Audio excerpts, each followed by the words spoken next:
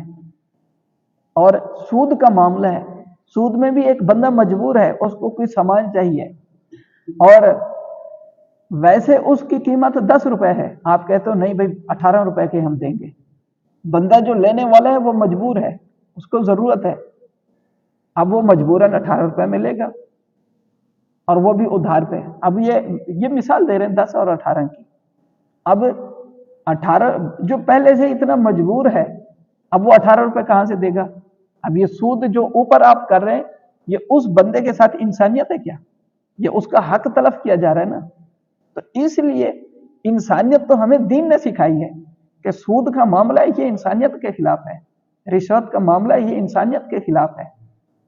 انسانیت تو صحیح معنوں میں ہمیں دین سکھاتا ہے۔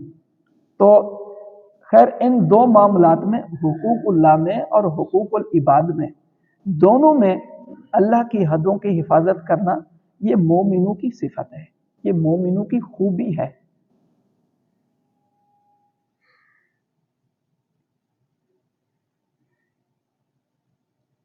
اللہ پاک سے دعا ہے جو کچھ ہم نے سنا اس کو سیکھ کر سمجھ کر اللہ پاک ہمیں عمل کی توفیق عطا فرمائے، آمین بجاہ نبی الامین صلی اللہ علیہ وآلہ وسلم۔